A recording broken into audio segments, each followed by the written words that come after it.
आप लोगों को आज की सावी बैठक में खुशामदीद। सावी की तरफ से तमाम मुअज़्ज़ज़ मेहमानों को और ख़ुसूसी तौर पर हमारे किसान भाई और बहनों को सबको खुशामदीद।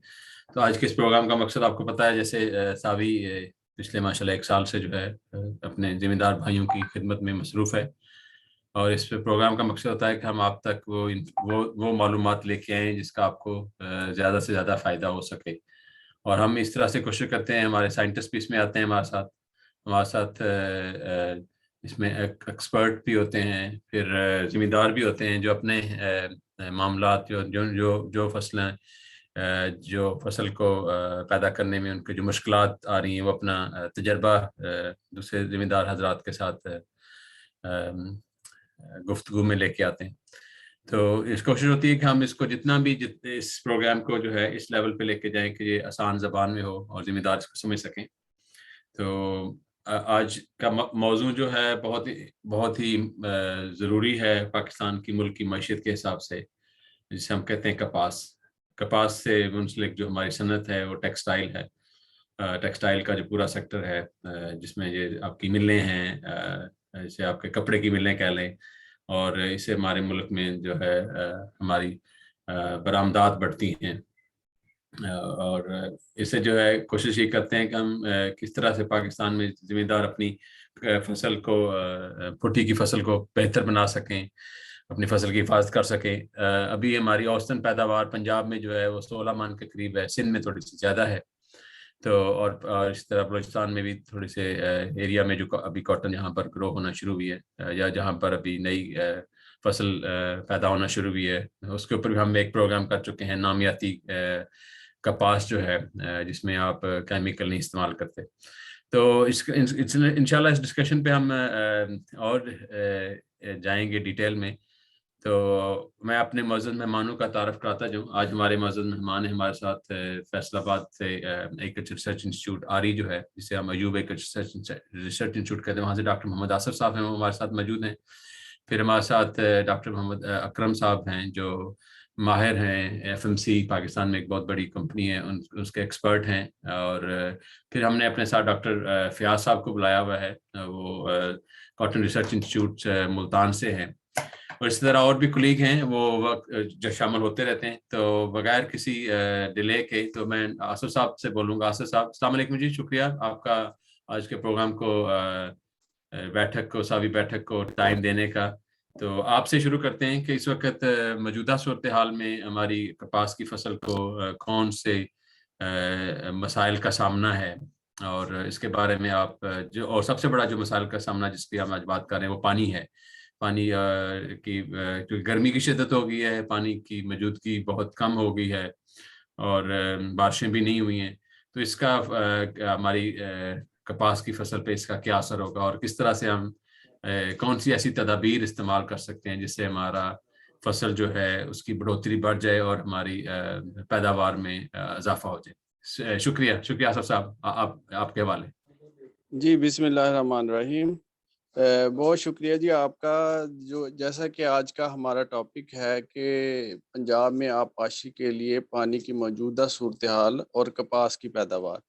तो सबसे पहले तो थोड़ा-सा मैं ये बताना चाहूँगा किसान भाइयों को भी और दूसरे हमारे सुनने वालों को भी कि जो पानी की सिचुएशन है वो हमारे मुल्क में और ख़ुसूसन पंजाब में इसका क्या प्रोस्पेक्टिव है। तो जो क्लाइमेट चेंज की वजह से सबसे पहले तो जो इम्पैक्ट आया है टेम्परेचर पे और रेनफॉल जो पैटर्न है वो चेंज हो चुका है। इनकंसिस्टेंट जो मॉनसून सीज़न है, कभी मॉनसून जो है अब पहले महीनों में जाता है, कभी आगे जाता है। तो ये इस वजह से हमारी जो अब इस साल ख़ास तौर पे जो अब वाटर अवेलेबिलिटी है उसका पहले उन्होंने जो इरसा ने बताया था कि 22% शॉर्टेज होगी, जो कि रिवाइज़ हुआ है अप्रैल के मंथ में, वो 38% के करीब चला गया है। और ये डायरेक्टली इफ़ेक्ट करता है हमारी कपास को। जैसे कि आपने बताया कपास जो है हमारे मुल्क में जो 60% ऑफ फॉरेन एक्सचेंज जो है वो कपास से और इससे रिलेटेड जो प्रोडक्ट्स हैं, हमारी टेक्सटाइल इंडस्ट्री है, उससे हासिल होता है। और अगर पैदावार कम होती है तो हमें इंपोर्ट करना पड़ता है, जो कि हमारे इंपोर्ट बिल पे एक बोझ है। पिछले चंद सालों में अनफॉर्चुनेटली जो हम सफिशिएंट कपास प्रोड्यूस कर रहे थे, अब हम इंपोर्ट की तरफ जा रहे हैं, और जो हमारा इंपोर्ट बिल इस वजह से बढ़ रहा है। अगर 1 मिलियन बेल हमारी शॉर्ट होती है तो $1 बिलियन का हमें नुकसान हो रहा है। और इसी वजह से हम चाहते हैं, इसमें बहुत सी वजूहात थी, जैसे कोई सपोर्ट प्राइस नहीं थी। अब गवर्नमेंट ने एक अच्छा इनिशिएटिव लिया है, तो जो सपोर्ट प्राइस भी है। अब ये ख़ास तौर पे पानी की कमी की वजह से इस दफ़ा अब जो पहले कॉटन अराइवल आई है उसका 9,000 10,000 फुटी का रेट चल रहा है। तो जो हमारे पास अवेलेबल वाटर है वो भी हमें जो इस्तेमाल उसका जुडिशियल करना चाहिए। तो थोड़ा सा जो पानी की सूरत-ए-हाल हमारे मुल्क में है उसके बारे में मैं बताना चाहूँगा आसिफ साहब, कि सॉरी माजिद खान, मैं आपको थोड़ा सा कतई कलामी माफ, मैं आपको थोड़ा सा बीच में टोकना चाह रहा हूँ। कोशिश करें कि हम जो ना जितनी भी कोशिश करें कि जो भी मुश्किल अल्फाज हैं अंग्रेजी के, हम उनको उर्दू में बताएं। चूंकि हमारे इस प्रोग्राम को ज्यादा जो देखने वाली कम्युनिटी है वो हमारे किसान भाई हैं, तो हम कोशिश करते हैं कि इसमें जो है ना जितना भी हमारी बातचीत का हो जरिया उर्दू रहे। तो आप अगर जी, वो जी। फीसद भी बता रहे हैं तो इतने फीसद जो है ना थोड़ा सा बता दें प्लीज, तो बहुत अच्छा रहेगा। थैंक यू, बहुत शुक्रिया, माजरत हाँ खां। जी, जी। हाँ, मैं कोशिश करूँगा जी। ज़ाहिर बात है, कुछ ऐसी ज़ाहिर बात है फ्लुएंसी में, या जो हम बोलते हैं रोज़मर्रा हमारी जो इंटरेक्शन रहती है, या हमारा जो मैसेज पास ऑन होता है, जो हमारा पैगाम आगे जाता है, तो उसमें हम ये अल्फाज इस्तेमाल करते हैं। लेकिन मैं किसान भाइयों के लिए कोशिश करूँगा कि अब इनकी जो है, जैसे आपने कहा, उसको मलूज़ खातर रखा जाए। तो हमें को 99 MAF मिलियन एकड़ फीट की ज़रूरत होती है, और हमारे पास 78 मिलियन एकड़ जो फीट पानी अवेलेबल है। तो ये देखें, पानी की तो शॉर्टेज राइट अवे है। इसके अलावा जो हमारा अंडरग्राउंड वाटर है, पंपिंग कर कर के हमने जो जहाँ हमारा वाटर लेवल था कोई 100-200 पे, अब कई इलाकों में 1000 तक पानी नीचे चले गया है। जो इंडियन पंजाब है वो अपने फार्मर्स को जो फ्री की इलेक्ट्रिसिटी प्रोवाइड कर रहे हैं, और उस वजह से वो जो कि अनजुडिशियल यूज कर रहे हैं, वो जो नीचे वाला पानी है पंपिंग ज्यादा कर रहे हैं। तो जो बायलैटरल मूवमेंट है हमारे पंजाब की उनकी तरफ, उसकी वजह से भी हमारे जो है वाटर लेवल डाउन जा रहा है, रिचार्जिंग वैसे हो नहीं रही। तो ये जो अंडरग्राउंड वाटर जो जमीनी पानी की सूरत हाल के बारे में ये है कि ये इस सूरत हाल पे पहुंच गया, और पर कैपिटा जो एक बंदे के लिए पानी अवेलेबल होता है वो 4 फिगर से 3 फिगर में आ चुका है। इसी तरह अगर हम देखें, दो हमारे पास मेन सोर्सेज हैं पानी के, तरबेला और मंगला, और इसके अलावा हमारे पास कोई ऐसा सच वो नहीं, सोर्स नहीं है। जो दुनिया के दूसरे ममालिक हैं उन्होंने अपना जो पानी उनको होता है अवेलेबल, उसको उन्होंने ये स्टोर करने के डैम्स बनाए। हमने कोई और आगे डैम नहीं बना रहे।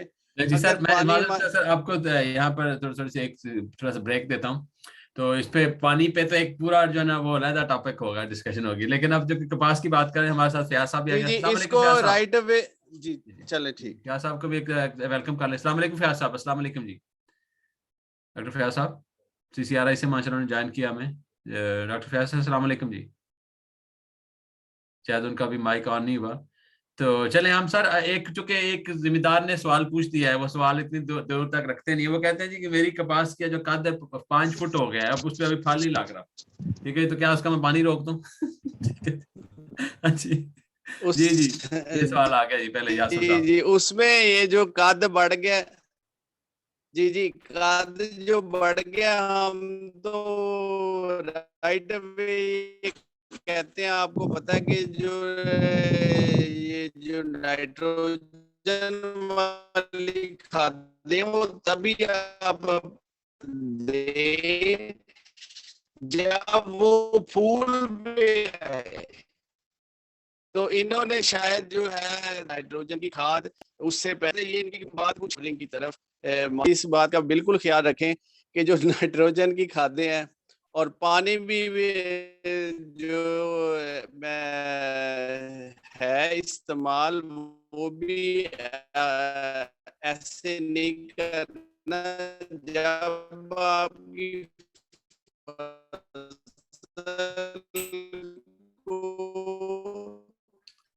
सर आपका शायद इंटरनेट थोड़ा सा वीक है, बीच में आपकी पानी आवाज कट रही की है। जरूरत हो तब आप पानी दें, ऐसे ही बस हर हफ्ते। तो ये जो किसान भाई है इनका रही है मेरी। जी जी, अब आपकी आवाज आ रही है। जी जी जी, किसान भाई ने जो इनका नाम भी बल्कि है, इन्होंने जहाँ से क्वेश्चन पूछा है, जी जी। तो ये तो थे ये हमारे बिल्कुल सही है, ये कीड़ू थोड़ा साहब। सा अपनी फसल को जिससे कहते हैं वो पानी वगैरह रोकें, खाद वगैरह भी रोकें। तो इतना भी नहीं करना कि वो उसका अपने ध्यान रखना, जैसे ये फूलों की तरफ आए तो फिर ये अपना उसको पानी जो है उसको देना शुरू करें और अपनी फसल को इस तरह लेके चले। ठीक हो गया, जबरदस्त। अच्छा चलिए, चूंकि ये बैठक होती है तो बैठक में मतलब कोई भी जंप करके सवाल पूछ सकता है, तो ये वेबिनार टाइप नहीं है, तो इसलिए कभी भी कोई सवाल आए तो हम आपको तंग करते रहेंगे। अच्छा जी, अब नहीं आपने जी, अब आपका महीना मई खत्म होने वाला कोई है। ऐसी बात नहीं, पहले भी मैंने जी जी जी जी, बहुत बहुत शुक्रिया अगेन, चूंकि आप हफ्ते वाले दिन अपने टाइम से ही टाइम निकालते हैं, तो बहुत हम मशहूर हैं सर आपके, क्योंकि जी सारी जी बोल रहे हैं। जिम्मेदारों की भलाई के लिए ही एक प्रोग्राम लेके आती है, आगाही का प्रोग्राम होता है। हम मतलब गवर्नमेंट की जो रिकमेंडेशन रहती है हम उसी को आगे फार्मर तक लेके जाना चाहते हैं। तो अच्छा, आप बताएं सर कि अभी इस वक्त काश्त कितनी हो चुकी है, इस वक्त काश्त में जो जो किन मराहल किन चीजों का आपने बहुत ज्यादा ध्यान रखना है। जी प्लीज।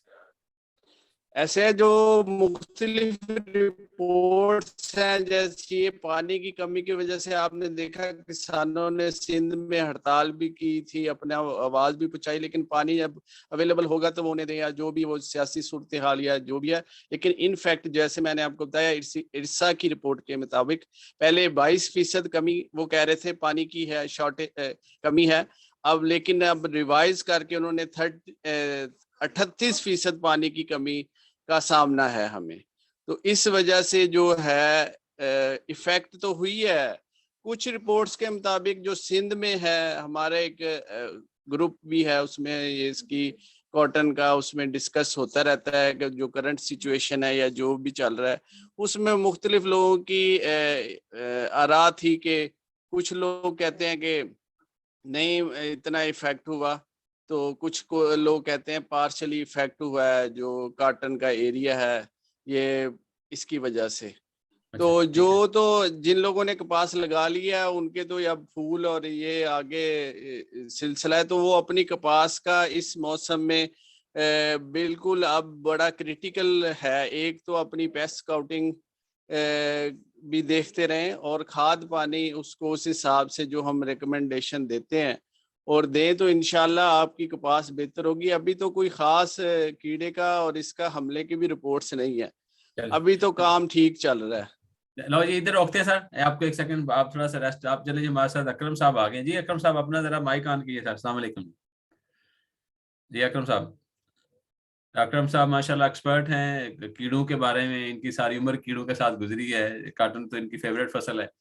तो आज हमने उनको इस प्रोग्राम में मदऊ किया है, तो सावी को हमेशा सपोर्ट करते हैं अपने नॉलेज के साथ हम इस जी अकरम साहब अस्सलाम वालेकुम जी, वेलकम आपको आज के जी प्रोग्राम में सावी वालेकुम में। अस्सलाम। जी जी।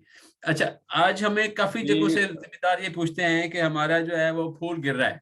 ठीक है जी, वो जी उसके जो फूल गुडी का जो एक मसला होता है, आप जरा उसके बारे में बताएं, ये क्यों होता है और इसके से इसका क्या हल हो सकता है, और हमें इसकी तदारक के लिए क्या हम इकदाम करने चाहिए। जी अकरम साहब। जी थैंक यू डॉक्टर साहब। एक तो सॉरी कि पता नहीं क्या वजह है कि लास्ट सेशन में भी बड़ी मैंने ट्राई की लेकिन ये है कि ज्वाइन नहीं कर सका। तो आज भी मेरा ख्याल है कोई 15-20 मिनट मेरे तो इसी में लग गए। तो चलो गुड, अच्छा है कि ज्वाइन हो गया। जी जी तो थैंक यू।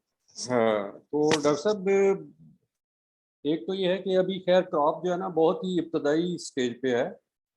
और इस वक्त ये है कि हमारी क्योंकि सिंध की जो फसल है वो किसी एरिया में है कोई अभी तो मतलब उसमें कुछ एरिया ऐसे है जो पीकिंग भी शुरू हो गई है, लेकिन ये है कि हमारा कुछ जो ये अपर सिंध है और पंजाब है, इसके अंदर इसमें तो अभी कपास जो है ना वो बहुत ही इब्तदाई स्टेज में है, और कहीं पे जो है ना फुलगुडी शुरू हो गई है, कभी अभी कहीं पे अभी फुलगुडी शुरू भी नहीं हुई, तो इस हालत में है।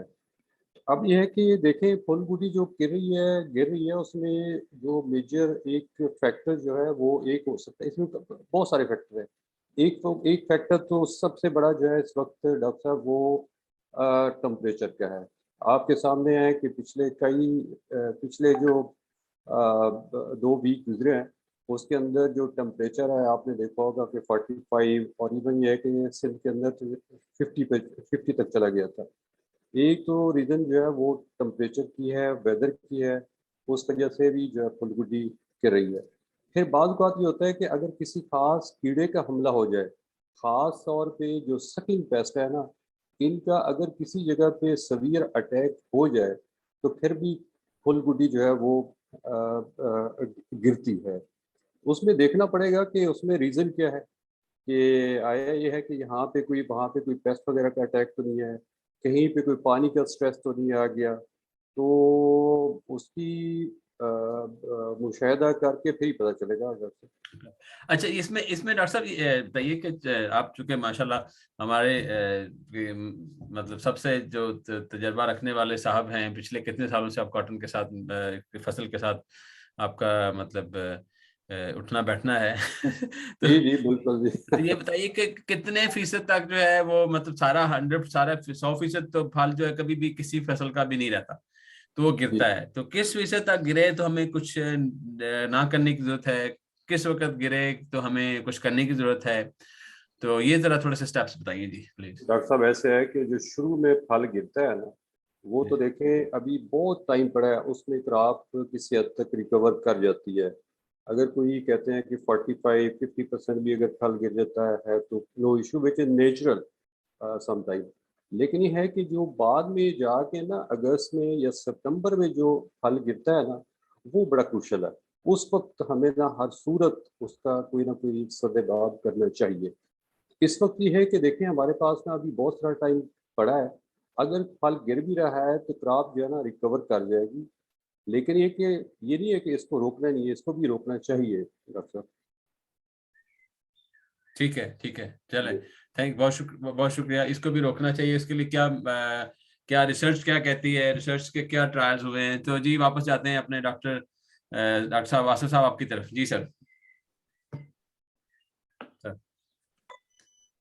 जी जी, जैसे इन्होंने कहा है कि इसमें एक जो हम कहते हैं कि जो गर्मी को बर्दाश्त करने की जिन वैरायटियों में सलाहियत है वो हम काश्त करेंगे तो फिर जो है जो हीट ऑर्गेनिक कहते हैं तो काफ़ी हद तक वो फिर नीचे से ऊपर तक फल लेके जाती है। तो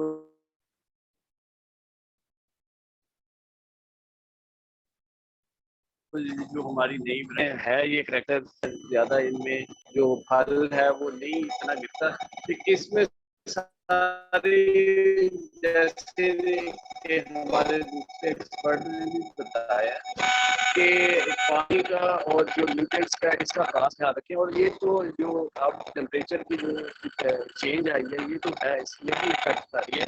तो इसको मैनेज करने के लिए हमें ग्रोथ जो हार्मोन है इनको इस्तेमाल किसान भाई डॉक्टर साहब आप अपना माइक कान वाला इस्तेमाल करें, चूंकि आपकी आवाज कट रही है तो इसमें डिस्टॉर्शन आ रही है। जरा या तो उस माइक को निकाल के तो डायरेक्ट बात करें, फोन को सामने रख के बात करें। आप प्लीज मेरी आप साफ है जी प्लीज, में बीच में बहुत डिस्टॉर्शन थी, समझ नहीं आ रही थी। जी जी अच्छा अच्छा, तो जैसे कि मैं बता रहा था कि जो हमारे किसान भाई हैं वो इसको जो ही वो तो पहले मेरा ख्याल काफ़ी क्लियर हो चुका होगा कि गर्मी को बर्दाश्त करने वाली जो इकसाम है वो काश्त करें, तो उनमें ये प्रॉब्लम काफ़ी कदरे कम है। और नीचे से ऊपर तक जैसे अब किसान भाई भी ये पसंद करते हैं कि नीचे से ऊपर तक फल लगता जाए, और इसके लिए वो साथ साथ ये पानी का खास ख्याल रखें और तो न्यूट्रिएंट्स सर का डॉक्टर साहब जो आपको सॉरी माजूद, आपने कहा ना कि गर्मी से बचाव वाली जो है ना वो आप इकसाम लगाएं। तो जी आज जी हो गया 28 मई, और जिस अभी जी किसी जिम्मेदार ने अभी अपनी कपास नहीं लगाई हुई, तो आप जरा उन जो जो गवर्नमेंट की जो मंजूर शुदा एग्जाम है, जरा उनके नाम जरा बता दें तो कि थोड़ा हमारे ज़हन में पक्का भी हो जाए। जी प्लीज। जी जी। इसमें हम जो गवर्नमेंट की मंजूर शुदा, जैसे हमारे इदारे की FH 490 है, 492 है, तो FH सुपर कॉटन है। इसके अलावा CKC जो ट्रिपल जीन वाली CKC 1 है, CKC 3 है। हमारी मुल्तान की MNH 10-20 है। तो ये वैरायटियां बेहतर हैं इस मामले में। और ये जो CKC 1 या MNH 10-20 का मैंने नाम लिया, इस पे तो गवर्नमेंट सब्सिडी भी दे रही है, तो किसान भाई इसका सीड लेके और सब्सिडी से भी फायदा उठा सकते हैं। तो ये सब्सिडी किस तरह वैरायटी है। मिलती है सर, उसका थोड़ा सा बताएंगे तो बहुत अच्छी बात की। उसमें सब्सिडी ये कैसे हमारे मिलेगी सर, उसको जी क्या जी करना पड़ता है? एक्सटेंशन का प्रोग्राम है। ये मेरा ख्याल 1,000 रुपया 1 एकड़ के ऊपर सब्सिडी है।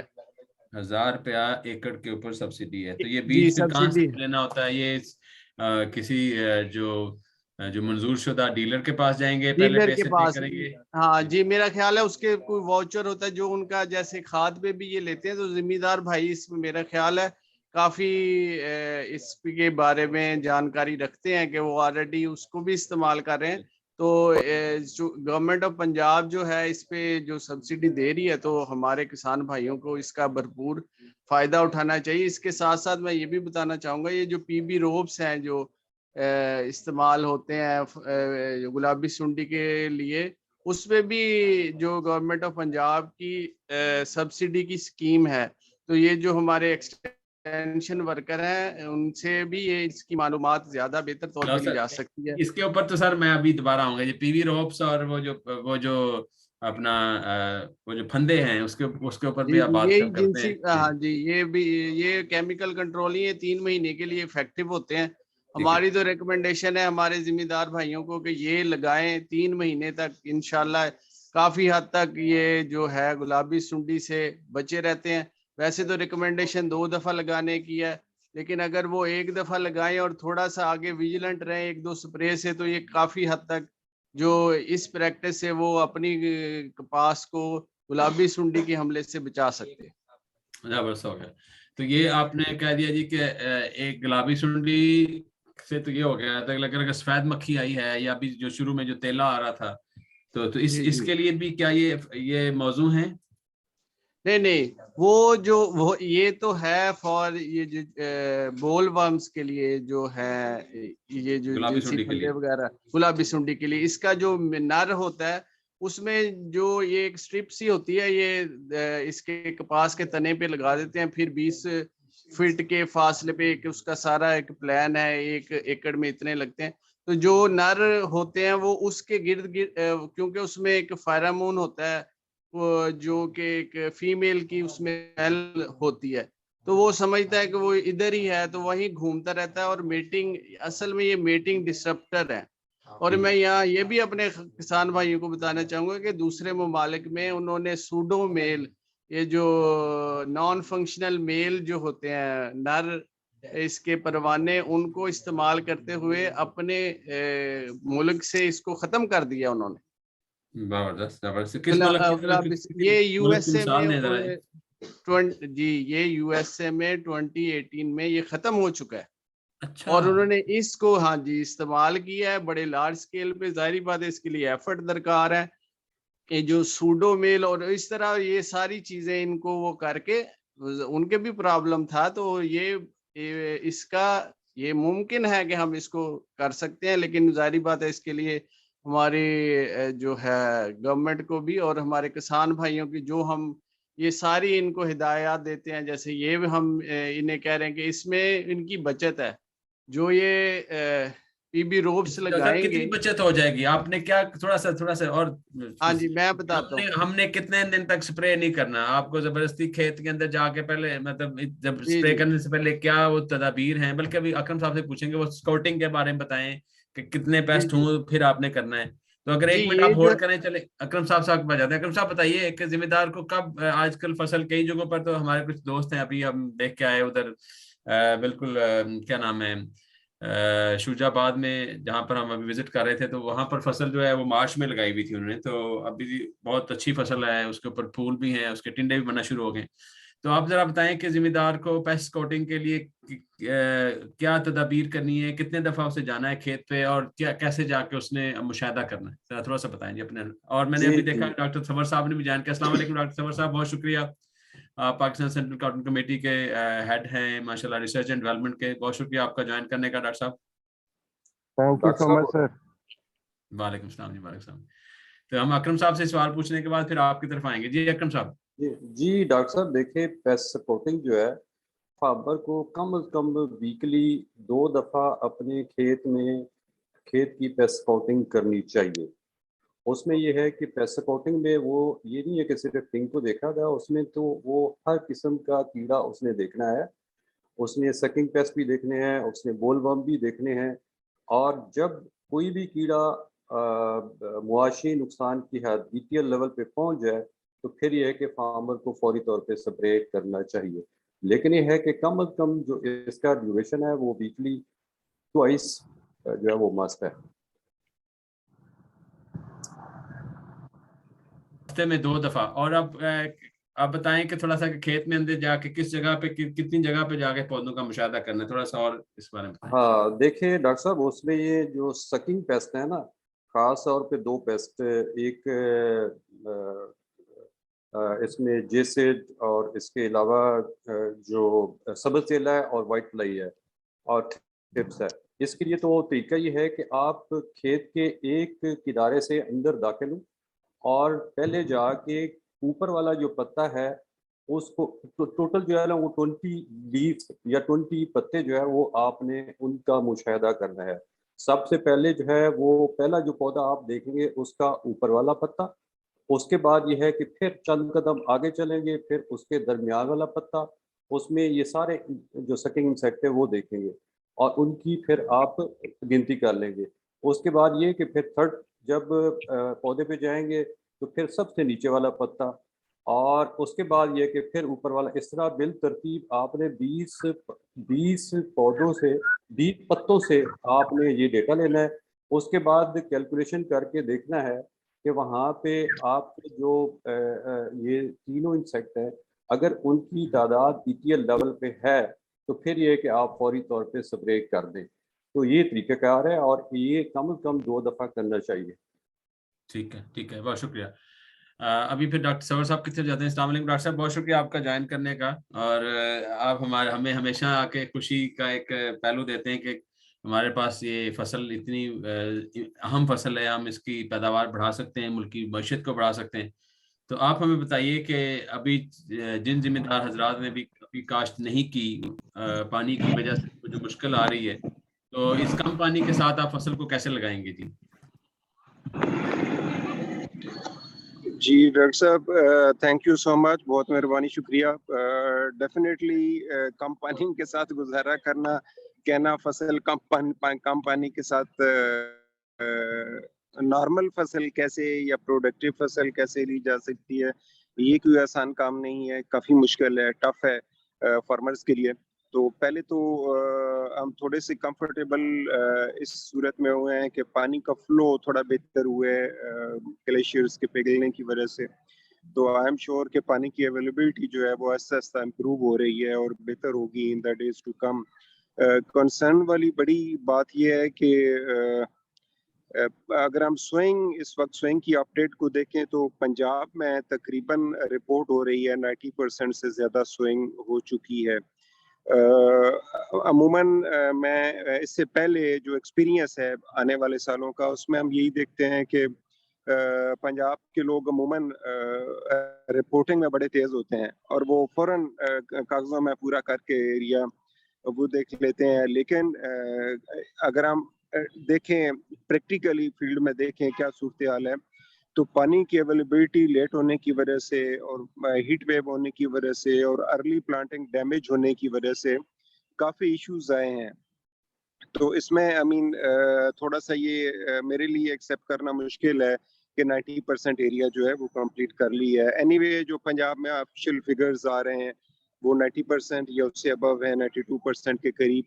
और ऐसे अगर हम सिंध की बात करते हैं तो सिंध में सूरत हाल बहुत मायूस कुन रिपोर्ट हो रही है और वहाँ रिपोर्टिंग भी मायूस कौन हो रही है। पंजाब से थोड़ा सा उल्ट है, वहाँ के लोग इतना जो वहाँ का अपना डिपार्टमेंट है क्रॉप रिपोर्टिंग सर्विस का इतना रिस्पॉन्सिबल या उनकी इतनी ज़्यादा अच्छी क्रेडिबिलिटी नहीं है, तो वही फिगर्स रिपीट करते रहते हैं ईयर आफ्टर ईयर। तो वहाँ वहाँ से 50% से ज़्यादा, अभी 52% एरिया जो है वो बता रहे थे के प्लांट हुए है। अभी अल्लाह ना करे कि सूरत हाल इतनी ज़्यादा ड्रास्टिक हो, लेकिन मे बी चूँकि इशू ये होता है कि अगर मसलन कहें कि सिंध का 90 हो गया, पंजाब का 52 हो गया, तो कुछ अंडरस्टैंड करने वाली बात है, क्योंकि सिंध में 1 महीना पहले प्लांटिंग होती है। तो सिंध में चूँकि पंजाब की निस्बत जब पंजाब में 50% प्लांटिंग होती है, तो सिंध में तकरीबन 90% हो जाती है अर्ली प्लांटिंग की वजह से। तो अभी डेफिनेटली सिंध में डिले हुई है प्लांटिंग, बहुत ज्यादा पानी लेट होने की वजह से, हाई टेम्परेचर्स की वजह से। लेकिन अगेन सिंध का जो lower part of the Sindh है, मीरपुर खास, ठट्टा बदीन और ये इलाके, तो वहाँ पर डेफिनेटली सूरत हाल बेहतर होनी चाहिए और वहाँ पर प्लांटिंग बेहतर होनी चाहिए। तो एक चीज़ में जिसको मैं स्ट्रेस कर रहा हूँ वो ये कि जो रियल डेटा है उसका फुकदान है, और रियल डेटा कैसे मिल सकता है उसमें आई थिंक ज़्यादा काम करने की ज़रूरत है। बाकी ये है कि आप जो पानी अवेलेबल है उसको कैसे यूटिलाइज किया जा सकता है। हम इससे पहले भी फार्मर्स को रिकमेंड कर चुके हैं कि जो तो अभी तो मीन क्रॉप्स आनी शुरू हो गई हैं, harvesting first harvest first pick आनी शुरू हो गई है, लेकिन जहाँ पर लेट पिक है, जहाँ पर लेट प्लांटिंग हो रही है, अभी अगर 50% एरिया लगा है तो इट मीन्स कि अभी प्लांटिंग हो रही होगी। तो जिस जगह पे लेट प्लांटिंग हो रही है वहां पर कैसे पानी को मैनेज करते हैं, तो उसमें यही है कि प्लांटिंग के फौरन बाद जो है 1 2 3 लाइट इरिगेशन दें और फार्मर इंश्योर करें कि जैसे पहले हमने बताया था कि उनका जो पहला टारगेट है वो ये है कि 100% जर्मिनेशन के बाद 100% स्टैंड एस्टेब्लिशमेंट पहला टारगेट है। तो तकरीबन तीसरे पानी के साथ 100% स्टैंड एस्टेब्लिशमेंट होना चाहिए। उसके बाद लोग थिनिंग करें, अपनी प्लांट पॉपुलेशन को मेंटेन करें, पर एकड़ जो टारगेटेड प्लांट पॉपुलेशन डेंसिटी है उसको मेंटेन करें और उसके बाद अपनी क्रॉप को टेक केयर करें। बाकी ये जो पानी है वो डेफिनेटली ज़रूरत इस बात की है कि पानी के इंटरवल को बढ़ाया जाए। जहाँ 2 हफ्ते में पानी अगर किसी जगह पे देते हैं तो वहाँ वीक बेसिस पे पानी देना चाहिए, लेकिन इन केस के जहाँ पानी अवेलेबल नहीं है तो वहाँ पर यही सूरत हाल है कि जितना पानी अवेलेबल है उस हिसाब से पानी दिया जाए।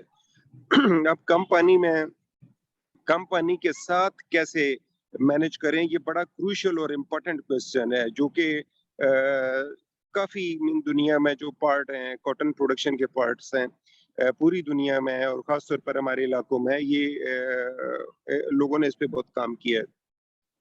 तो एक अच्छा पार्ट ऑफ मैनेजमेंट है जो मैं एडवोकेट करूँगा वो ये है कि फार्मर अपनी क्रॉप की मैनेजमेंट को बेहतर बनाए। वो पानी, आधा पानी या 30% पानी या 25% पानी जो वीड्स पी जाती हैं फील्ड्स में से, वीड्स को कंट्रोल करें और इतना अच्छा चेक करें वीड्स को कि आपका पानी जो है वो उसकी एफिकेसी बढ़ जाए। मीन जितना आप कह लें एकड़ फीट पानी आप लगा रहे हैं, अगर आपके वीड्स अच्छी तरह कंट्रोल हैं और आपकी क्रॉप नॉर्मल ग्रो कर रही है तो हाफ अमाउंट ऑफ वाटर के साथ आप तकरीबन आपकी क्रॉप वो यूज कर लें। तो इस तरह होगा कि आपकी जो इरिगेशन की एफिशिएंसी है, water application efficiency, water utilisation efficiency, वो डबल के अराउंड अगर आप कर लेते हैं तो आप हाफ पानी से फुल पानी वाला काम ले सकते हैं। थोड़ा सा मुश्किल है फार्मर के लिए मैनेज करना, लेकिन जो बेटर मैनेजमेंट प्रैक्टिसेस हैं उसका हिस्सा है आपको जो फील्ड है उसको वीड फ्री करना है, क्लीन कल्चर को प्रमोट करना है। उससे ये होगा कि आपकी जो क्रॉप है वो भी इंसेक्ट्स वगैरह से और स्ट्रेस से वो भी महफूज रहेगी। तो एक अच्छा टिप है पानी को बचाने के लिए। बाकी और भी कुछ फार्मर्स करते हैं बहुत ज्यादा, फॉर एग्जांपल अल्टरनेट जो बेड्स होते हैं उसके ऊपर अल्टरनेट बेड्स को पानी की क्वांटिटी इतनी कम है कि कम अवेलेबल है, तो आपने सपोज 4 एकड़ का पानी 8 एकड़ को लगाना है तो अल्टरनेट रोज जो होती हैं उनको बंद करके बेड्स एंड फरोज में तो एक दफ़ा एक रोज को पानी लगा के एक को स्किप कर देते हैं, अगली दफ़ा दूसरी को लगा के उसको जो बंद की हुई थी उनको खोल के दूसरी को बंद कर देते हैं। तो बहरहाल पानी की मीन जो मिकदार है उसमें गुजारा करना है और फार्मर इसको आई एम श्योर के अच्छे तरीके से जानते हैं। जहाँ नहर का पानी कम अवेलेबल है सप्लीमेंट करें, जहाँ ट्यूबवेल का पानी अवेलेबल है तो आई एम श्योर उसको सप्लीमेंट करने से भी काफ़ी हद तक सूरत हाल बेहतर हो जाती है। उसके अलावा प्लांट प्रोटेक्शन बहुत क्रिटिकल सूरत हाल अभी ऐसा ऐसा डेवलप होना शुरू हो जाएगी। जून है, अभी जून का स्टार्ट होने वाला है। टेम्परेचर अभी काफ़ी ज़्यादा है। हम एक्सपेक्ट कर रहे हैं कि एक आध जो शावर है रेन का मॉनसून का स्पेल एक वो अनकरीब एक्सपेक्टेड है, जो एक वेलकमिंग और अच्छी न्यूज़ है। तो फार्मर जो है वो दिल बर्दाश्त नहीं हो, अपनी फसल को अगर आप अच्छी तरह संभाल लेंगे तो इंशाल्लाह आने वाला एक अच्छा स्पेल भी आ जाता है बारिश का, तो उससे आपकी क्रॉप काफ़ी हद तक कंपनसेशन भी हो जाएगी पानी में और हेल्थ और स्ट्रेस रिमूव होने की वजह से आपकी क्रॉप और भी अच्छी चलनी शुरू हो जाएगी। I am sure. बहुत शुक्रिया डॉक्टर सबर साहब, बहुत मेहरबानी आपकी। और आपने हमें क्या कहते हैं कि एक बूंद जो है माशाल्लाह बारिश की आने की कुछ आपने नवीस सुनाई है, तो इंशाल्लाह एक बूंद आ गई तो माशाल्लाह मौसम में एक उससे फर्क पड़ता है। जी जी। तो चलिए जी वापस जाते हैं हमारे डॉक्टर साहब जो डॉक्टर अकरम साहब अभी हमारे साथ मौजूद थे, कुछ खादों के बारे में पूछना चाहते हैं। तो अक्सर जिम्मेदार हमसे पूछते हैं कि अभी कितनी खादें दें। तो जैसे कि हमारे director cotton research institute doctor जायद साहब ने रिकमेंड किया हुआ था कि आपने पहले 30 से 40 दिन की अक्सर बात करें, 40 दिन तक आप खाद ना दें। थोड़ा सा आप स्पेसिफिकली बताएंगे इसके बारे में डॉक्टर साहब? जी डॉक्टर आसिफ साहब प्लीज, खादों के बारे में। जी खादों के बारे में ऐसे है कि जैसे कि अब पहले एक फार्मर ने भी, मैंने उसका जवाब भी दिया था कि जो नाइट्रोजन की खाद है वो फार्मर ने जब उसको फ्लावरिंग, जब फूल आने स्टार्ट हुए फिर देनी है। और इस तरह जो फास्फोरस की खादें इसमें भी दो तरह की आ रहा है। कुछ साइंटिस्ट का ख्याल है कि आप पहले थिनिंग कर लें, जर्मिनेशन करा लें, क्रॉप की थिनिंग कर लें, तो फिर आप जो है डीएपी वगैरह दें। इससे जो उसकी एफिशिएंसी है वो ज्यादा हो जाएगी जो फास्फोरस की खाद है। और जो दूसरे जो है अदर प्लांट्स हैं वो उनको उसकी हिस्सा नहीं लेंगे। तो कुछ जो है वो रिकमेंड करते हैं कि इसको एट द बिजाई के टाइम पे वो डालते हैं, क्योंकि ये स्लो रिलीजिंग होती हैं तो ये पौधे को अवेलेबल देर तक रहती हैं। तो बाकी ये है छिदराई की बात की, छिदराई आपने हमने बीच में था कि चूंकि वो बीच में बहुत एकदम लू आई हुई थी, तो ये भी था कि छिदराई अभी शायद रोक दें, पौधा अगर छोटा है। छिदराई किस स्टेज, कितने पत्तों पे करनी है? थोड़ा सा छिदराई के बारे में बताएंगे। जी ये तो हम नॉर्मली जो रिकमेंड करते हैं कि 20 दिन के अंदर अंदर जो फार्मर है बिजाई के बाद अपनी ये मुकम्मल कर ले छिदराई। लेकिन वो जो चूंकि टेम्परेचर जो दर्जा हरारत है वो जरा ज्यादा हो गया था, 6 से 7 डिग्री का फर्क कोई आम नहीं है, और जो फसल भी छोटी थी तो इसलिए ये रिकमेंडेशन है। और कुछ किसान भाई ऐसे भी करते हैं कि पहली स्टेज पे जो छिदराई करते हैं तो वो 2-2 पौधे रहने देते हैं, तो वो कुछ दिनों बाद तो फिर वो एक जो पौधे की स्टेज पे लाते हैं। वो भी स्ट्रेटेजी कुछ हद तक प्लांट पॉपुलेशन जो पौधों की मतलूबा तादाद है फी एकड़ उसको करने के लिए बेहतर है। तो ये वक्त के साथ, और हमारे जो किसान भाई हैं वो इस चीज का काफी ध्यान रखते हैं। जैसे आपने बताया कि अगर जो दर्जा हरारत ज्यादा था तो थोड़ा सा उसको उन्होंने प्रलॉन्ग किया, तो ये बेहतरी है उनके लिए। ठीक है, बहुत शुक्रिया। अच्छा अभी थोड़ा से हम कुछ क्वेश्चन भी लेते हैं। हमारे साथ बीच में जिम्मेदार आते रहते हैं, पूछते रहते हैं। कुछ क्वेश्चन पूछना चाहे कोई साहब तो, चूंकि ये बैठक है, कोई ये सेमिनार नहीं है, तो ये बिल्कुल गुफ्तगू होती है, आप एक दूसरे से बातचीत कर सकते हैं। किसी साहब को कोई क्वेश्चन पूछना हो, नहीं तो हमारे साथ मैंने भी देखा डॉक्टर जवेद साहब है माशाल्लाह, जो पाकिस्तान की जो रीढ़ की हड्डी है, आप टेक्सटाइल इंडस्ट्री उसकी एक बॉडी है एप्टमा, तो एप्टमा में माशाल्लाह कॉटन के एडवाइजर हैं, उन्होंने हमें ज्वाइन किया है, तो मैं उन्हें वेलकम करता हूँ डॉक्टर जवेद साहब। और डॉक्टर जवेद साहब आप हमें बताइए, आपका चूंकि बहुत व्यू है कॉटन की वैरायटीज के हवाले से, तो जिम्मेदार जो है उसको इस वक्त जब कॉटन की वैरायटीज अपना ढूंढनी है तो किन चीजों का खास ख्याल रखना चाहिए? क्या वो महंगा बीज ज्यादा इम्पोर्टेंट है, या उस बीज की जो है मतलब उसकी साफ और तस्दीक शुदा बीज वो होना ज्यादा जरूरी है? तो कितना फर्क आता है आपका एक वैरायटी के दूसरे वैरायटी से जो फर्क है? जी डॉक्टर जवेद साहब। बिस्मिल्लाहिर्रहमानिर्रहीम। थैंक यू सर, बहुत शुक्रिया सर आपका। तो सर इस वक्त जो पोजीशन है, एक तो आपके सवाल का जवाब देता हूँ, इससे पहले मैं एक चीज़ थोड़ा सा इसके ऊपर रोशनी डालना चाहता हूँ कि सोइंग की जो कंडीशन है वो बहुत कम है, यानी कि एकड़ज जो है वो कंप्लीट नहीं हुई अभी तक। काफ़ी सारा फ़र्क आ रहा है सिंध में भी और पंजाब में भी। मैं समझता हूँ कि अभी तक जो सिंध के अंदर भी जो सोइंग है मैक्सिमम अगर देखा जाए तो 50 से 70% सोइंग जो है ना वो कंप्लीट हुई है। तो उसकी एक सबसे बड़ी जो वजह है वो पानी का जो है ना वो मसाइल है। तो अभी पहले आप देखेंगे कि अब से 5 से 10 सालों में हमारा जो सोइंग था पैटर्न था वो जून तक कंप्लीट रहता था ना। तो कुछ अर्सा जो मसाइल हुए, जिस तरह के वायरस के मसले रहे, लीफ कर्ल डिजीज के मसाइल थे, जिसकी वजह से फार्मर जो है वो अर्ली में शिफ्ट हुआ। तो जब से बीटी का इंट्रोडक्शन हुआ ना, तो इसलिए हम ये चाह रहे हैं कि एक तो फार्मर जो है ना अपनी सोइंग कंप्लीट करे। सोइंग जो है वो मैं समझता हूँ कि जून कंप्लीट जो है महीना जो है ना कंप्लीट जो है वो उसमें सोइंग का जो है ना फार्मर्स कर सकते हैं। और हमारे जो एक्सपर्ट्स हैं उनको भी फार्मर्स को आगाह करना चाहिए कि इसकी जो सोइंग है वो कब तक कंप्लीट करें। जैसा कि फसल का रेट अच्छा है, इंटरनेशनल प्राइस अच्छी है, अच्छा फसल का रेट पिछले साल भी मिला है और इस दफ़ा भी मुतवक्के किया जाता है कि रेट अच्छा रहेगा। तो इसलिए काश्तकारों को बाकी फसलों की निस्बत इस कपास के ऊपर जो है ना वो फोकस करना चाहिए। ज़्यादा से ज़्यादा जो है ना कपास लगाएं फार्मर्स। तो उसके लिए अभी जो आपका सवाल है वो ये है कि वैरायटीज़ जो है ना इस वक्त देखें कि हमें ऐसी वैरायटी का इंतखाब करना चाहिए जो हीट टॉलरेंट वैरायटीज़ हो, क्योंकि सबसे बड़ा जो इशू इस वक्त आ रहा है वो दर्जा हरारत का आ रहा है। तो हमारे पास कुछ ऐसी वैरायटीज मौजूद हैं, सर्टिफाइड अप्रूव्ड वैरायटीज है हमारे अदारों की, वो उन वैरायटीज के ऊपर फोकस करना चाहिए। इस वक्त अगर एक मैं वैरायटी का नाम लूँ तो मैं समझता हूँ कि न्याब 878 जो वैरायटी है वो हीट टॉलरेंस के हवाले से बहुत अच्छी वैरायटी है, और दूसरा उसमें पानी के लिए भी बर्दाश्त काफ़ी बेहतर है। तो उस वैरायटी को जो है ना मैं समझता हूँ कि इस वक्त जो मौजूदा हालात हैं या लेट में उस वैरायटी को लाजमी लगाया जाए।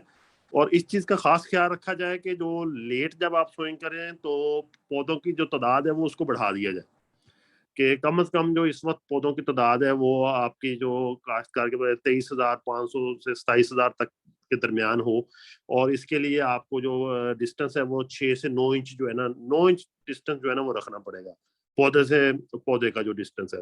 तो इस चीज़ का जो है ना खास ख्याल रखा जाए। और बाकी जो बात की गई है कि सीड हमेशा सर्टिफाइड ही इस्तेमाल किया जाए, और मुस्तन जो अदारे हैं वहाँ से जो है ना वो बीज लेकर जो है ना उसको इस्तेमाल किया जाए। ये बहुत बड़ा ट्रेंड है कि हमारे जो काश्तकार हैं वो नई वैरायटीज़ के पीछे लग के मुख्तलिफ जो ऐसे सोर्स जो सर्टिफाइड नहीं होते वहाँ से फिर सीड ले लेते हैं, जो कि ना तो वो दोबारा फिर उसके जिम्मेदार होते हैं, ना दोबारा फार्मर्स कहीं कंप्लेन कर सकता है।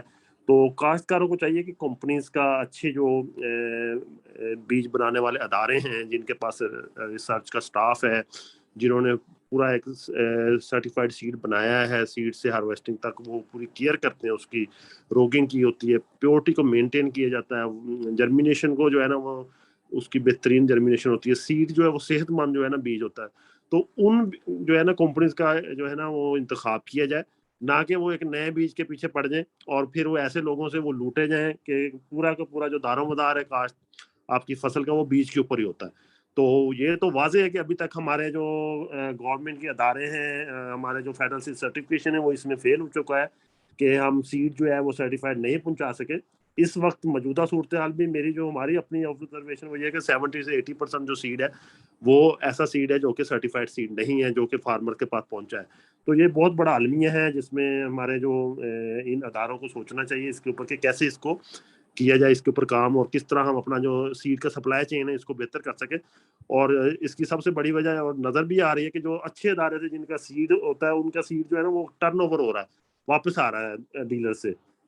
उसकी मेन वजह यही है कि वो जो ऐसा सीड है जो ब्राउन बैग में सीड सेल होता है, तो फार्मर टू फार्मर सीड उसकी सेल ज़्यादा है। फार्मर जो है ना वो सीड जो शॉप्स के ऊपर जो अच्छी कंपनीज का सीड होता है, क्योंकि उस सीड के अंदर थोड़ा सा कॉस्ट जो है ना वो बढ़ जाती है, क्योंकि उनके अपने जो एक्सपेंसेस होते हैं कंपनीज के।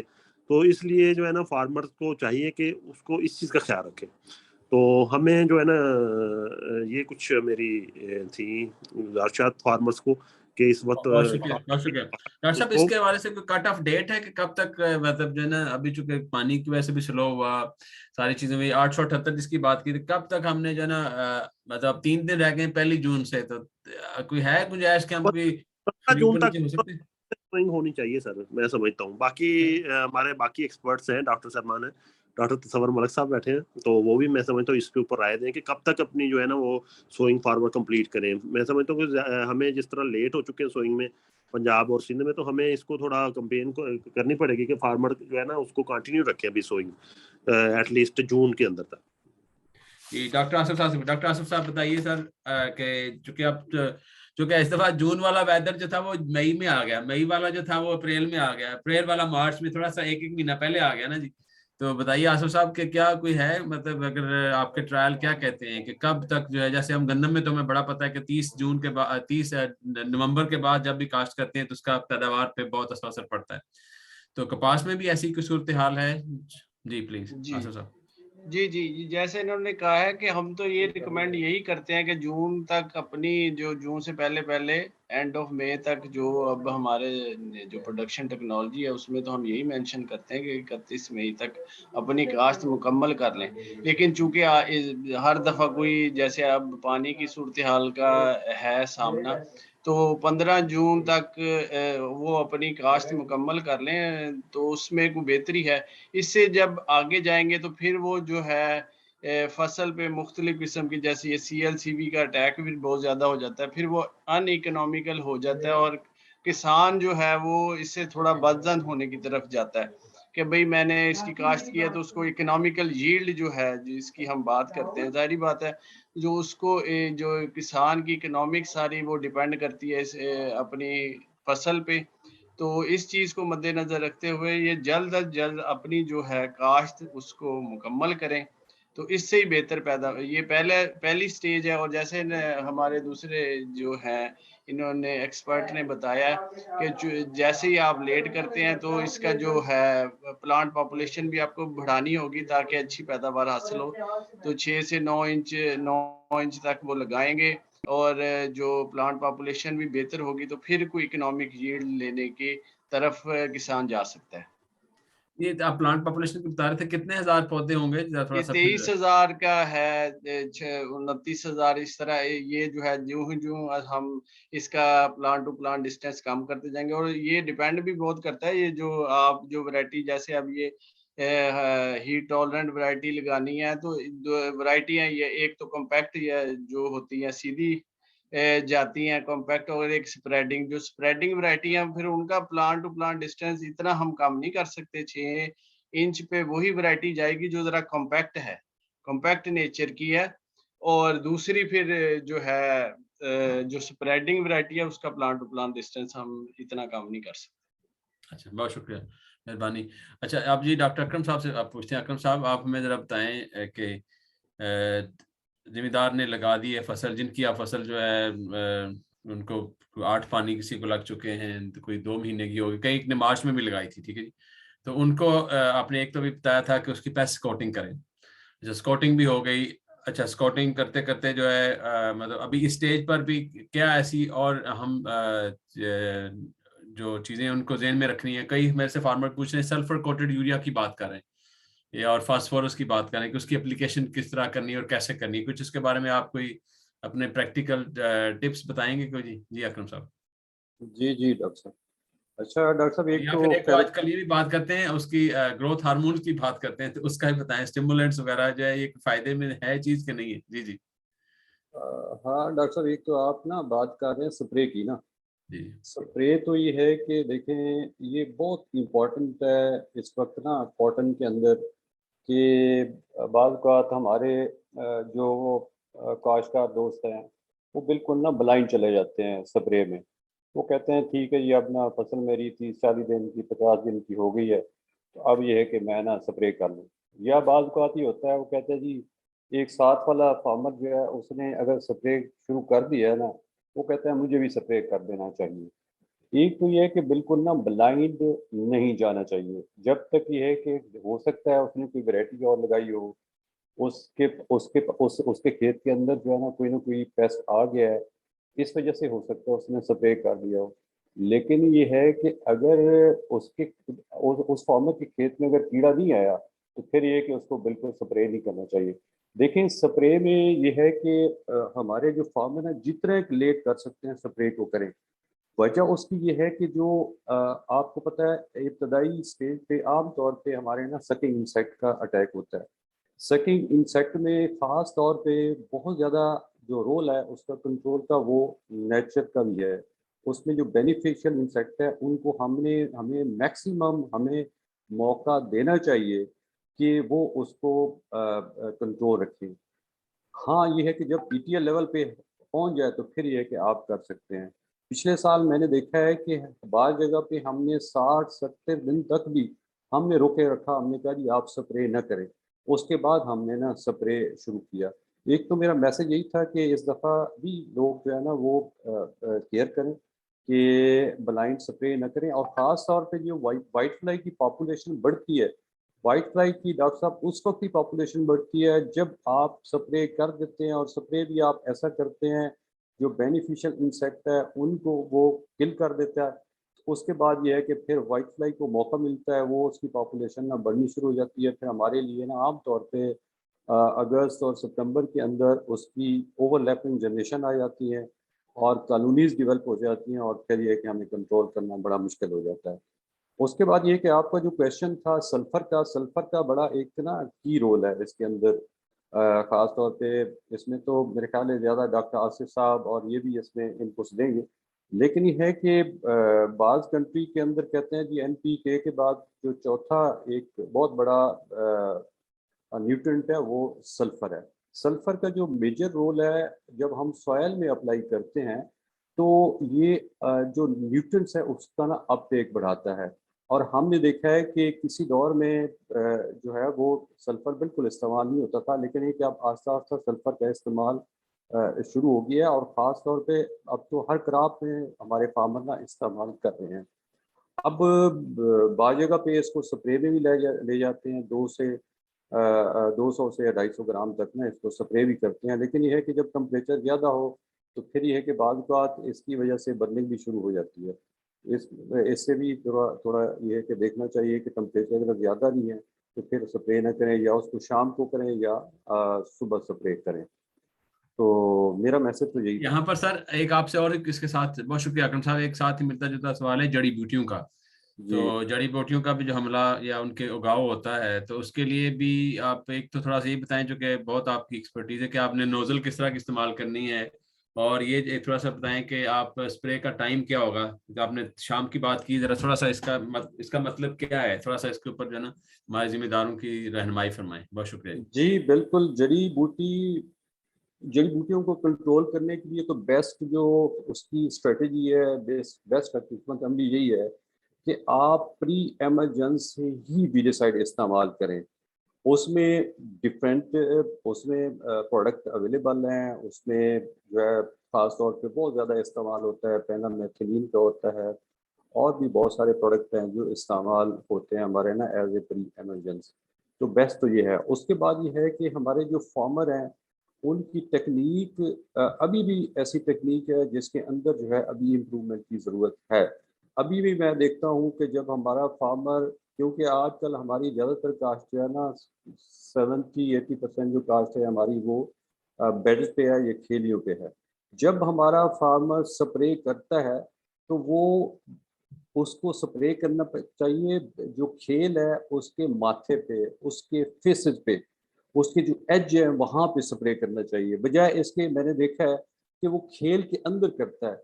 इसमें डॉक्टर साहब होता ये है कि जड़ी बूटियाँ जो हैं वो खेल के माथे पे ज़्यादा उगती हैं, क्योंकि अंदर तो उस क्योंकि पानी मौजूद होता है वहाँ पे जड़ी बूटियाँ नहीं उगती। और जब फार्मर हमारा स्प्रे करता है, वो मेजर जो प्रोडक्ट की पार्ट है वो खेल के अंदर डाल देता है। उसमें यह है कि अभी हमने कुछ नोजल भी डेवलप की हैं और लोगों की ट्रेनिंग भी कर रहे हैं, और ख़ास तौर के अंदर उसके अंदर ये है कि मैंने एक नोजल डेवलप की है वी शेप। उसमें यह है कि जब आप एक ही खेल के अंदर स्प्रे करेंगे ना, उसमें उसमें ये होगा कि आप वो स्प्रे ही आपका एज पे ही होगा, वो स्प्रे आपका जो खेल का बेस है उसके अंदर भी होगा। तो उससे ये है कि एक तो ये कि मैंने देखा है इसमें आपकी जो वीडिसाइड है या जड़ी बूटी मार दवाइयाँ हैं, उसमें भी जहाँ पे आपने लीटर लगाना है हो सकता है उसमें देखा है हमने 750-800 ml में जो है वो हम 1 एकड़ को स्प्रे कर सकते हैं। इसमें यह कि हमारी सेविंग भी हो जाती है और बेस्ट स्प्रे भी हो जाता है। और आमतौर पे जो नोजल इस्तेमाल होती है वो वीडिसाइड 2 किस्म की नोजल है। एक जो है उसको हम फ्लड जेट कहते हैं, दूसरी को जो है वो हम कहते हैं फ्लैट फैन। जो फ्लैट फैन नोजल है वो ही हम रिकमेंड करते हैं जब आप खेलियों पे काश कर रहे हैं तो एजेस पे स्प्रे करने के लिए फिर आप फ्लैट फैन नोजल करें। इसको टी जेट नोजल भी आमतौर पे कहते हैं। अकरम लेकिन साहब, ये इंशाल्लाह नेक्स्ट प्रोग्राम करेंगे ना तो आपको कहेंगे हमें जरा ये थोड़ा सा वीडियो में दिखाएं हमारे जिम्मेदारों को। हाँ जी बिल्कुल, मैंने काफ़ी वीडियो बनाई हुई है जी वो आप फार्मर हमें दिखा की दिएगा एजुकेशन तो के लिए। अगर बिल्कुल मौजूद बिल्कुल ये है कि उसमें आपके साथ ना ज़रूर शेयर करें डॉक्टर। बहुत शुक्रिया। अच्छा, अभी एक हमारे कोलीग ने हाथ उठाया है कोई सवाल के लिए, जो कि हमारे पास टाइम थोड़ा बचा है, 3 मिनट बचे हैं, 9 बजे हमने प्रोग्राम खत्म करना है। जी जिशान साहब, आपका सवाल क्या है प्लीज? जी अस्सलाम वालेकुम सर। सर मेरा क्वेश्चन है कि कॉटन की जर्मिनेशन के बाद डीले का बहुत मसला होता है, डीले कंट्रोल नहीं हो पाता। क्या कोई ऐसी मेडिसिन या हर्बिसाइड है जो डीले के बाद में कंट्रोल कर दे लेकिन कपास पर उसका कोई नेगेटिव इफेक्ट ना जाए? शुक्रिया। अकरम साहब, ये आपके लिए सवाल है सर, जी डीले के बारे में। जी डॉक्टर साहब मैं जवाब दूं? जी जी प्लीज।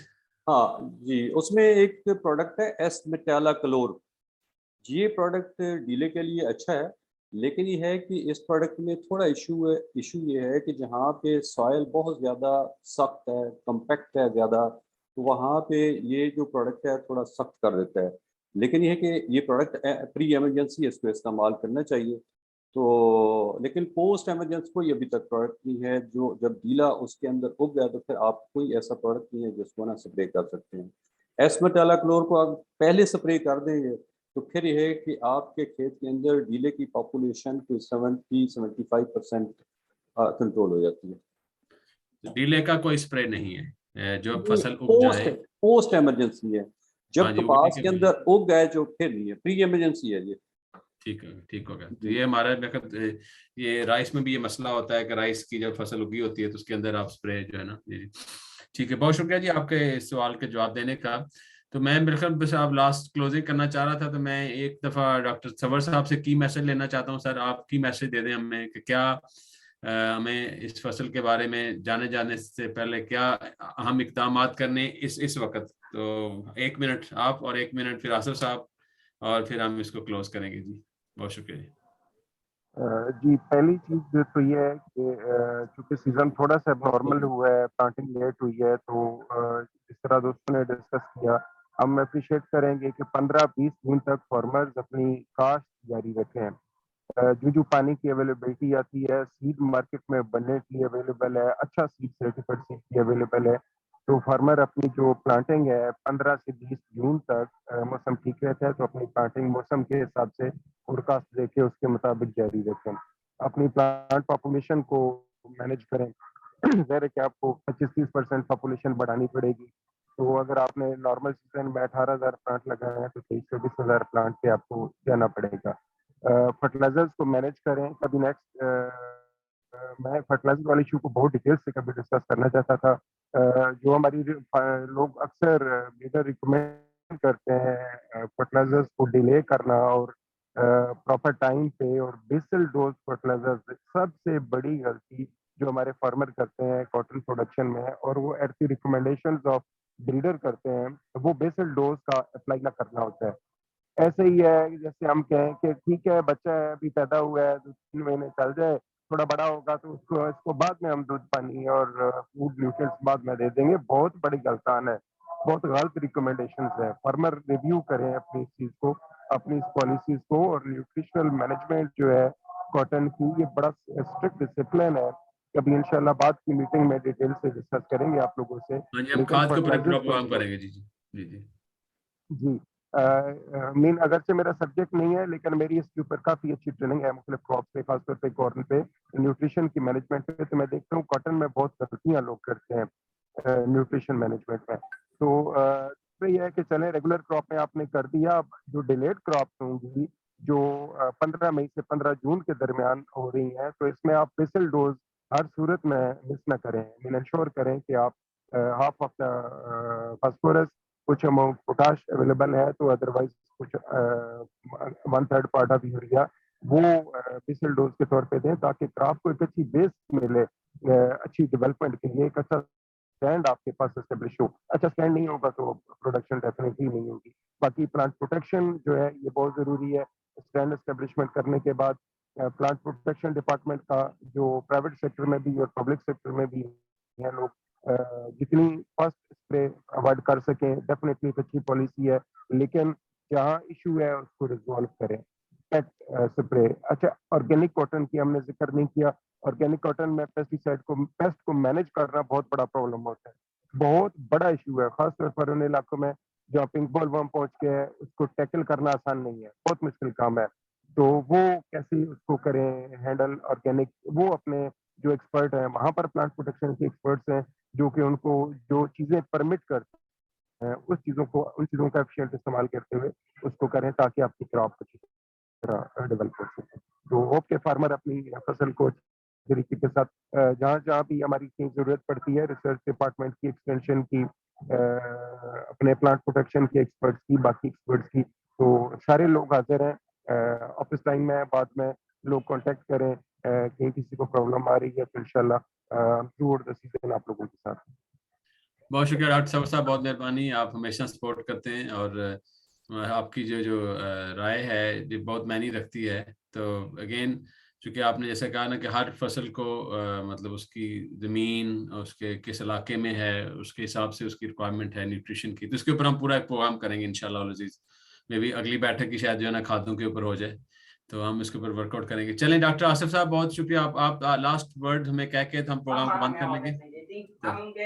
जी जी बिल्कुल, ये जैसे कि इन्होंने जो पहली स्प्रे डिले का कह रहे हैं, हमने अपने फार्म पे भी इसका एक्सपीरियंस किया है, तो हम फार्मर को ये मैसेज जरूर दें कि जो है स्प्रे तभी करें जब जो है ETL पे हो, जो माशी हद उसको क्रॉस करे फिर स्प्रे करनी है। अगर वो नहीं है तो बिल्कुल स्प्रे ना करें। और जैसे इन्होंने कहा कि अनजुडिशियल जो स्प्रे है उससे प्रॉब्लम होती है आपकी, जो वो भी रुक जाती है प्लांट की ग्रोथ। तो ये मैसेज हमें इस बैठक के थ्रू फार्मर को जरूर देना चाहिए कि हम जो है वो उसी टाइम वो स्प्रे करें जब उसकी माशी हद कीड़ा क्रॉस करता है। उससे पहले जो है अगर उसको ना करें तो ये फसल के लिए भी बेहतर है, और जो बेनिफिशियल इंसेक्ट हैं दोस्त कीड़े वो भी अपना काम जारी रखते हैं और इस पे जो फसल पे उसके मुस्बत असरात होते हैं। और दूसरा ये है कि जल्दी से जल्दी किसान हजरात अपनी जो सोइंग है उसको कंप्लीट कर लें ताकि और बेहतर है, उसका रेट भी बेहतर है। हम इनकरेज करते हैं किसानों को कि कपास लगाएं, उनको इस दफा इंशाल्लाह रेट बेहतर मिलेगा और इसका फायदा होगा। और ना सिर्फ किसान को फायदा होगा, हमारे मुल्क को भी, और हमारा जो फॉरेन एक्सचेंज है वो भी बचेगा और हमारा मुल्क भी तरक्की करेगा। तो ये किसान हमारे मुल्क, ये कपास की पैदावार और ये सारा कुछ जैसे शुरू में भी कहा कि इसका बड़ा रोल है। तो ये सारी चीजें मद्देनजर रखते हुए किसान भाई अपनी फसल की बेहतर पैदावार ले सकते हैं।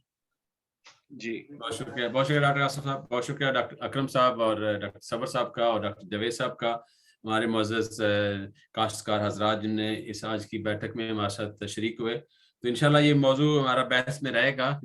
अभी इंशाल्लाह कपास अगले क्योंकि 4 महीने इंशाल्लाह हमारी डिस्कशन में हर वक्त रहेगी, हर हफ्ते या 15 दिन बाद रहेगी। तो आप हमारे साथ जुड़े रहिए। सावी को आप इंटरनेट पे सर्च करें, आपको मिल जाएगा। सावी की ऐप को डाउनलोड कर लें। आपको अपने मौसम और अपने खेत के ऊपर जो अगले 8 दिनों का जो मौसम है उसके बारे में बताएगी। इसके अंदर फिर और मालूमात हैं, आप अपनी फसल की रिपोर्ट ले सकते हैं, सैटेलाइट की मदद से वो भी ले सकते हैं। तो आपके साथ इंशाल्लाह फिर जिंदगी रही तो फिर मुलाकात करेंगे। आज के इस प्रोग्राम का अब इख्तिताम हुआ। आपका बहुत शुक्रिया जानकर। अल्लाह हाफ़िज़, अस्सलाम वालेकुम, बहुत शुक्रिया। अल्लाह।